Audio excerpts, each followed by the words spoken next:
नमस्कार दोस्तों, स्वागत है आपका मेरे YouTube चैनल हिंदी कथा कहानियाँ और हिंदी कथा साहित्य संचन में। आज मैं आपके लिए मुंशी प्रेमचंद द्वारा लिखी हुई एक और कहानी लेकर आई हूँ जिसका नाम है कौशल। पंडित बलराम शास्त्री की धर्मपत्नी माया को बहुत दिनों से एक हार की लालसा थी और वह सैकड़ों ही बार पंडित जी से इसके लिए आग्रह कर चुकी थी, किंतु पंडित जी हीला हवाला करते रहते थे। यह तो साफ साफ ना कहते थे कि मेरे पास रुपए नहीं हैं। इनसे उनके पराक्रम को बट्टा लगता था। तर्कनाओं की शरण लिया करते थे। गहनों से कुछ लाभ नहीं, एक तो धातु अच्छी नहीं मिलती, उस पर सोनार रुपए के 8-8 आने कर देता है, और सबसे बड़ी बात है कि घर में गहने रखना चोरों को नेवता देने के समान है। घड़ी भर श्रृंगार के लिए इतनी विपत्ति सिर पर लेना मूर्खों का काम है। बेचारी माया तर्कशास्त्र न पढ़ी थी, इन युक्तियों के सामने निरुत्तर हो जाया करती थी। पड़ोसिनों को देखकर उसका जी ललचाया करता था, पर दुख किससे कहे। यदि पंडित जी ज़्यादा मेहनत के योग्य होते तो यह मुश्किल आसान हो जाती, पर वह आलसी जीव थे, अधिकांश समय भोजन और विश्राम में व्यतीत किया करते थे। पत्नी जी की कटुक्तियाँ सुननी मंजूर थी, लेकिन निद्रा की मात्रा में कमी न कर सकते थे। एक दिन पंडित जी पाठशाला से आए तो देखा कि माया के गले में सोने का हार विराज रहा है। हार की चमक से उसकी मुख ज्योति चमक उठी थी। उन्होंने उसे कभी इतना सुंदर न समझा था। पूछा, यह हार किसका है? माया बोली, पड़ोस में जो बाबूजी रहते हैं उन्हीं की स्त्री का है। आज उनसे मिलने गई थी, यह हार देखा, बहुत पसंद आया, तुम्हें दिखाने के लिए पहन कर चली आई। बस ऐसा ही एक हार मुझे बनवा दो। इस पर पंडित ने कहा, दूसरे की चीज़ नाहक मांग लाई, कहीं चोरी हो जाए तो हार तो बनवाना तो पड़ेगा, ऊपर से बदनामी भी होगी। इस पर माया ने कहा, मैं तो ऐसा ही हार लूँगी, 20 तोले का है। पंडित जी बोले, फिर वही जिद। माया ने कहा, जब सभी पहनती हैं तो मैं ही क्यों ना पहनूं। फिर पंडित जी ने कहा, सब कुएं में गिर पड़े तो तुम भी कुएं में गिर पड़ोगी। सोचो तो, इस वक्त इस हार को बनवाने में 600 रुपये लगेंगे, और अगर 1 रुपया प्रति सैकड़ा ब्याज रख लिया जाए तो वर्ष में 600 रुपये के लगभग 1000 रुपये हो जाएंगे। लेकिन 5 वर्ष में तुम्हारा हार मुश्किल से 300 रुपये का रह जाएगा। इतना बड़ा नुकसान उठाकर हार पहनाने का क्या सुख। यह हार वापस कर दो, भोजन करो और आराम से पड़ी रहो। यह कहते हुए पंडित जी बाहर चले गए। रात को एकाएक माया ने शोर मचाकर कहा, चोर चोर, हाय घर में चोर, मुझे घसीटे लिए जाते हैं। पंडित जी हकबका कर उठे और कहा, कहाँ? दौड़ो दौड़ो। माया ने कहा, मेरी कोठारी में गया है, मैंने उसकी परछाई देखी। पंडित जी बोले, लालटेन लाओ, जरा मेरी लकड़ी उठा लाना। माया बोली, मुझसे तो डर के मारे उठा नहीं जाता। कई आदमी बाहर से बोले, कहाँ है पंडित जी, कोई सेंध पड़ी है क्या? माया ने कहा, नहीं नहीं, खपरैल से उतरे हैं। मेरी नींद खुली तो कोई मेरे ऊपर झुका हुआ था। हाय रे, यह तो हार ही ले गया। पहने पहने सो गई थी, मुए ने गले से निकाल लिया। हाय भगवान। पंडित जी ने कहा, तुमने हार उतारा नहीं था क्या? इस पर माया ने कहा, मैं क्या जानती थी आज ही मुसीबत पड़ने वाली है। हाय भगवान। इस पर पंडित जी बोले, अब हाय हाय करने से क्या होगा, अपने कर्मों को रो। इसीलिए कहा करता था, सब घड़ी बराबर नहीं होती, ना जाने कब क्या हो जाए।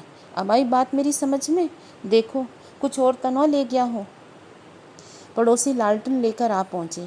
घर का कोना कोना देखा, कड़ियाँ देखी, छत पर चढ़कर देखा, अगवाड़े पिछवाड़े देखा, शौच गृह में झांका, कहीं चोर का पता ना था। एक पड़ोसी बोला, किसी जानकार आदमी का काम है। दूसरा कहा, बिना घर के भेदिए के कभी चोरी नहीं होती। और कुछ तो नहीं ले गया? माया बोली, और तो कुछ नहीं गया, बर्तन सब पड़े हुए हैं, संदूक भी बंद पड़े हैं। निगोड़े को ले ही जानी थी तो मेरी चीज़ें ले जाता, पराई चीज़ ठहरी। भगवान, अब उन्हें कैसे मुँह दिखाऊंगी। पंडित जी ने कहा, अब गहने का मज़ा मिल गया ना? माया ने कहा, हाय भगवान, अब यह भी किस्मत में बदा था। पंडित बोला, कितना समझा के हार गया, तुम ना मानी। बात की बात में 600 रुपये निकल गए। अब देखो भगवान कैसे लाज रखते हैं। माया ने कहा, अभागे, मेरे घर का एक एक तिनका चुनकर ले जाते तो मुझे इतना दुख ना होता। अभी बेचारी ने नया ही बनवाया था। पंडित जी ने कहा, खूब मालूम है, 20 तोले का था। माया ने कहा, 20 ही तोले का तो कहती थी। पंडित जी बोले, बधिया बैठ गई और क्या। माया ने कहा, कह दूंगी घर में चोरी हो गई, क्या कह लेगी, अब उनके लिए कोई चोरी थोड़े ना ही करने जाएगा। पंडित जी ने कहा, तुम्हारे घर से चीज़ गई है, तुम्हें देनी पड़ेगी, उन्हें इससे क्या प्रयोजन कि चोर ले गया या तुमने उठा कर रख लिया। फिर माया ने कहा, तो इतने रुपए कहाँ से आएंगे। पंडित जी बोले, कहीं ना कहीं से तो आएंगे ही, नहीं तो लाज कैसे रहेगी, मगर की तुमने बड़ी भूल।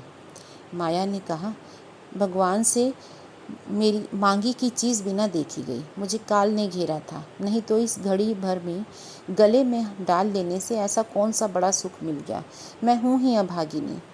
पंडित जी ने कहा, अब पछताने और अपने को कोसने का कोई फ़ायदा नहीं, चुप होके बैठो, पड़ोसन से कह देना घबराओ नहीं, तुम्हारी चीज़ जब तक लौटा ना देंगे तब तक हमें चैन ना आएगा। पंडित बालक राम को अब नित्य ही चिंता रहने लगी, किसी तरह हार बने, यों अगर टाट उलट देते तो कोई बात न थी, पड़ोसिन को संतोष ही करना पड़ता, ब्राह्मण से कौन झगड़ा मोल ले। किंतु पंडित जी ब्राह्मण के गौरव को इतने सस्तों न बेचना चाहते थे। आलस्य छोड़कर धनोपार्जन में दर्द चित हो गए। 6 महीने तक उन्होंने दिन को दिन और रात को रात न जाना, दोपहर को सोना छोड़ दिया, रात को भी बहुत देर तक जागते। पहले केवल एक पाठशाला में पढ़ाया करते थे, इसके सिवा वह ब्राह्मण के लिए खुले हुए 101 व्यवसायों में से सभी को निंदनीय समझते थे। अब पाठशाला से आकर संध्या एक जगह भगवत की कथा कहने जाते, वहाँ से लौटकर 11-12 बजे तक जन्म कुंडलियाँ, वर्षफल आदि बनाया करते, प्रातःकाल में मंदिर में दुर्गा जी का पाठ करते। माया पंडित जी का अध्य व्यवसाय देखकर कभी कभी पछताती कि कहाँ से मैंने यह विपत्ति सिर पर ले ली, कहीं बीमार न पड़ जाएं, लेने के देने पड़ जाएंगे। उनका शरीर क्षीण होने लगा था, उसे अब चिंता होने लगी, यहाँ तक कि 5 महीने गुजर गए। एक दिन संध्या समय वह दिया बाती करने जा रही थी कि पंडित जी आए, जेब से पुड़िया निकालकर उसके सामने फेंक दी और बोले, लो, आज तुम्हारे ऋण से मुक्त हो गया। माया ने पुड़िया खोली तो उसमें सोने का हार था। उसकी चमक दमक, उसकी सुंदर बनावट देखकर उसके अंतस्थल में गुदगुदी सी होने लगी, मुख पर आनंद की आभा दौड़ गई। उसने कातर नेत्रों से देखकर पूछा, खुश होकर दे रहे हो या नाराज़ होकर। पंडित जी ने कहा, इससे क्या मतलब, ऋण तो चुकाना ही पड़ेगा, चाहे खुशी हो या ना खुशी। इस पर माया ने कहा, यह ऋण नहीं है। तो पंडित जी ने कहा, और क्या है, बदला ही सही। माया ने कहा, बदला भी नहीं है। पंडित जी ने कहा, फिर क्या है। माया ने कहा, तुम्हारी निशानी। तो पंडित जी ने कहा, तो क्या ऋण के लिए दूसरा हार बनवाना पड़ेगा। इस पर माया बोली, नहीं नहीं, वह हार चोरी नहीं गया था, मैंने झूठ मूठ शोर मचाया था। इस पर पंडित जी ने कहा, सच। माया ने कहा, हाँ सच कहती हूँ। पंडित ने कहा, मेरी कसम। माया ने कहा, तुम्हारे चरण छूकर कहती हूँ। इस पर पंडित जी ने कहा, तो तुमने मुझसे कौशल किया। माया ने कहा, हाँ। पंडित ने कहा, तुम्हें मालूम है तुम्हारे कौशल का मुझे क्या मूल्य देना पड़ा। माया ने कहा, क्या 600 रुपये से भी अधिक। इस पर पंडित ने कहा, बहुत ऊपर, इसके लिए मुझे अपने आत्म स्वातंत्र्य का बलिदान करना पड़ा। तो दोस्तों, इस कहानी से हमें यह पता चलता है कि मुंशी प्रेमचंद जी सिर्फ सामाजिक समस्याओं पर लिखी हुई कहानियाँ, जो दारुण कथाएं होती हैं, वही नहीं लिखते थे। उनकी कहानियों में कई बार हास परिहास का पुट भी होता था।